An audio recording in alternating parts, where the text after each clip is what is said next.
I bought a bunch of the new viral Lattafa fragrances, so we have a lot to dive into. Let's sniff them and see if they're any good. I did spend my own money on these, so about $400 to $500. A pretty penny, I would say, for Arab fragrances. Let's keep our fingers crossed. Let's start with Victoria. I just got this literally minutes before starting to film. This is supposed to be a dupe of Devotion. Have my sample of Devotion right here. Let's crack into it and see what's up.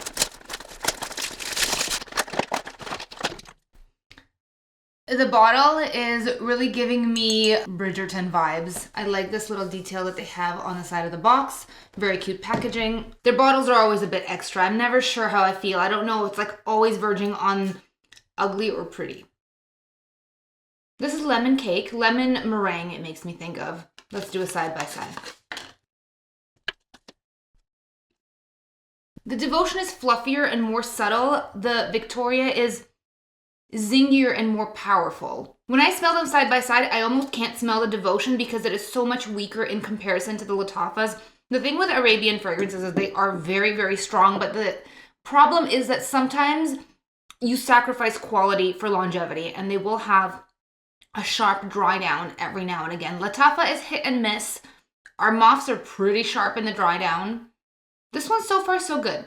I think this is a really, really close dupe from first sniff. I would say this is 95% similar, but smells way stronger.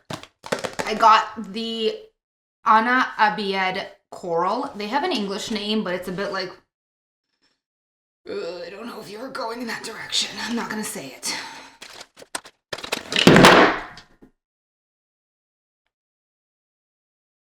I was excited about this one for the watermelon note. I love a good juicy watermelon note. You know, L'Impératrice, it was not hitting exactly right. Wave Child was pretty good. I suspect this is going to be a dupe of Wave Child.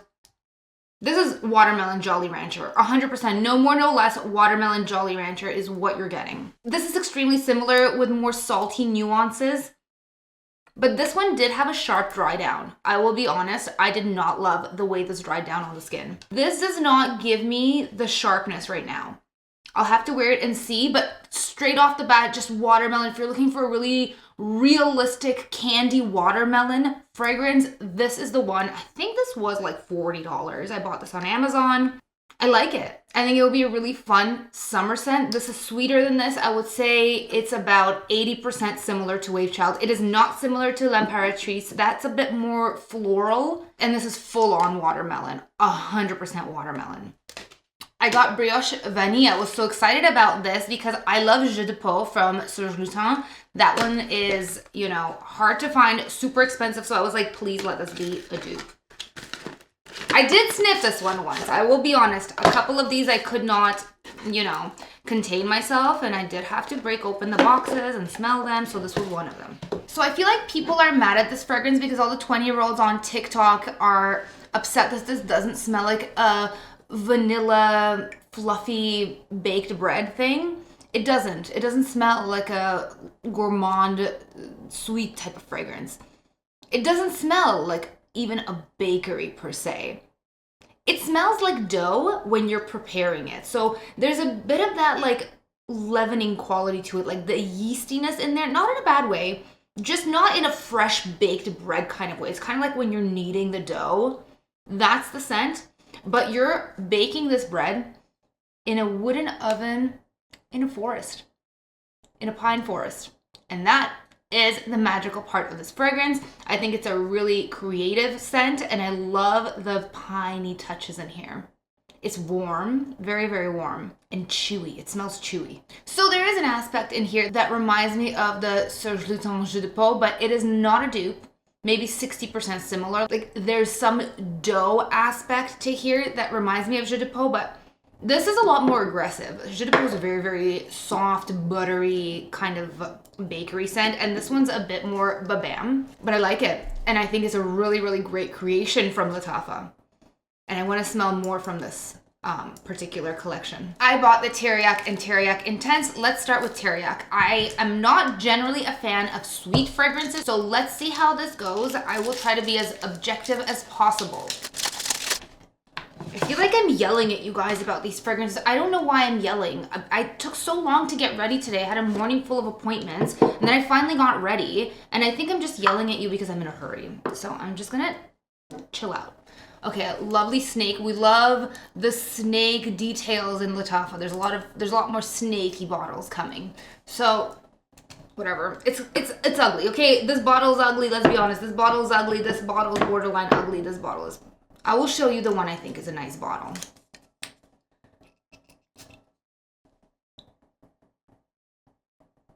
Play-Doh.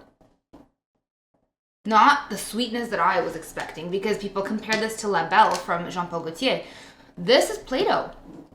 Sweet Play-Doh. My son plays with Play-Doh, so I'm very familiar with the scent of Play-Doh. When you have a 3-year-old, you smell Play-Doh daily. This, guys, is not worth the hype at all. Based on this first sniff, I'll wear it, I'll try it on skin, but I don't like it.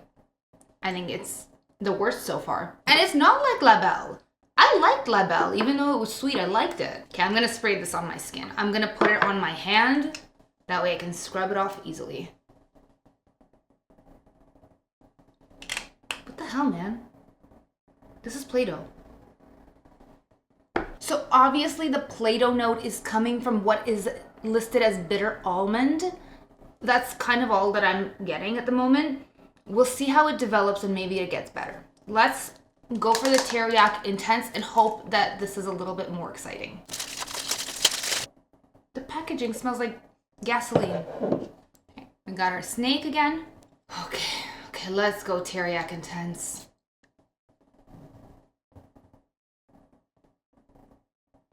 Okay, it's not Play-Doh. It smells like a potpourri, like cinnamon and fruit. It's not bad though. It's okay. Give it another spray. Every time I go into Shoppers Drug Mart, I come out with a pocket full of these things. See, I'm not as elegant as some of the other fragrance reviewers. I just cut those store strips in half and I use that. But guess what? It smells the same. I like this. This is much better than the original. This is nice. Not immediately a dupe of anything though.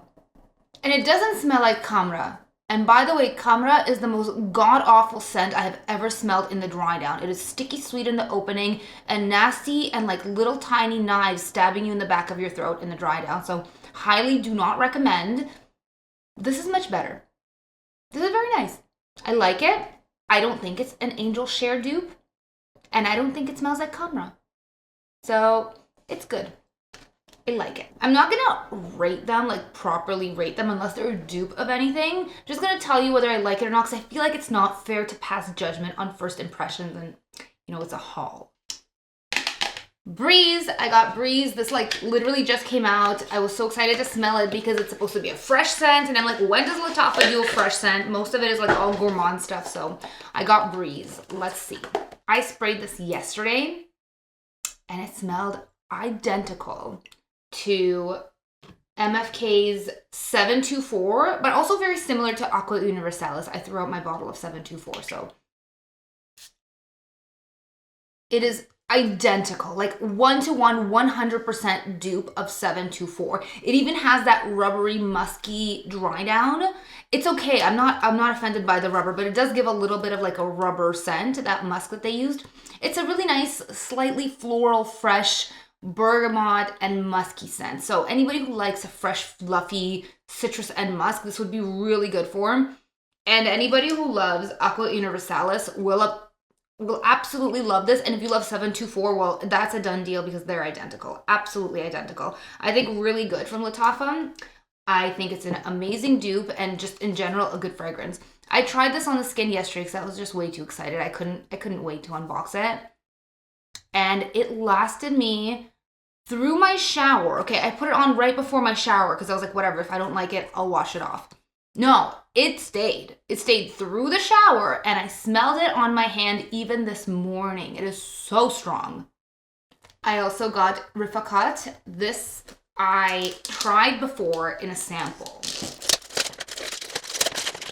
So this is not a Lattafa. This is a Paris Corner, but this bottle I think is beautiful and I would love to see more of these because this actually looks very chic and minimalistic and expensive, which is the aesthetic that I prefer. And look, It even has a, oh wait, I thought it was magnetic. It's not magnetic. This is super similar to Baby Cat. I wore my sample several times, but it is way more feminine than Baby Cat because it has a brown sugar toasty thing going on, which makes it smell also a little bit like Kayali Vanilla 28. So if you took Vanilla 28 and you took Baby Cat, you would get this. And I like this a lot more than Vanilla 28 because of the added leathery nuances, the elemi resin, the richness of it. I think this is really beautiful. As a scent, an amazing scent. For the price point, it feels like you're stealing. It just is so good. It's so good. It's very warm spicy, but also the elemi and the pepper nuances remind me a little bit of Eau Duelle from Diptyque. So it's like probably 60% Baby Cat, 30% Kayali Vanilla 28, and 10% Eau Duelle. It's kind of like that mix. But very nice fragrance. I definitely think this is worth the hype. I will go with Musamam. Musamam Intense, White Intense. We got another snake. This is the final boss of all snakes on perfume bottles. It even comes with little diamond eyes. This is a creamy, slightly sweet, like tropical white floral sandalwood scent. I also wore this and it is very stuffy. Very, very stuffy and very sandalwood forward. So if you like sandalwood, you will like this. People compared it to Gris Charnel. No, it's not a Gris Charnel dude. Gris Charnel is very nice in its own way. I like Gris Charnel. I don't like this. This is very, very stuffy quality about it. And this was a headache-inducing fragrance for me. I don't like it. I think it is definitely in the family of Versace Crystal Noir. It's in that family, but it is very inferior to that. So I think with the price points, like when you can get Versace Crystal Noir on like stores like Fragrance Net, Fragrance Buy, Joma Shop, whatever, for like $50, $60, it's just not, it doesn't make sense to downgrade to this if that's what you're looking for. If you guys like the scent, that's cool. I don't like it. To me, it's too stuffy and I'm not a sandalwood lover. Okay, we got Anna Abed Pudre. I will not say the English title for this. They really need to work on that. I really hope that something was lost in translation there. So this Pudre, I like it a lot. I like it a lot. I did dabble. I did dabble a couple times before I did this video. And it's so beautiful. Like, I think this might be the cheapest and probably the most wearable and thereby my favorite of all of these fragrances. It's just soft and fluffy, a little bit suede-like, vanillic, powdery, so elegant. The comparison to Celine Black Tie is there. I see that. It has a similar warm, almost lipsticky effect. The smell's very rich. It smells very expensive. It smells like you're a rich woman, but you're so low-key about it. You have such a positive energy. Everybody just wants to be around you. The last one that I got is Mora Silky Rose, also Latafa. I picked this up on Amazon. The bottle is not bad. I'm okay with the bottle. I mean, it's not good, but it's not bad. And I really like this as a really fresh, bubbly, clean smelling rose scent.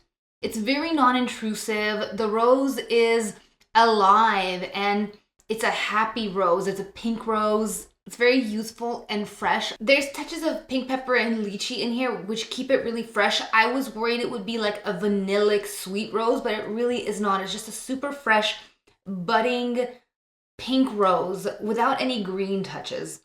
So this would be a great fragrance to wear to like your first day on the job. Like, let's say you got your first job, your dream job fresh out of university, and you're like super excited, bright-eyed and bushy-tailed, you wearing your cutest outfit. This fragrance would work really, really nicely.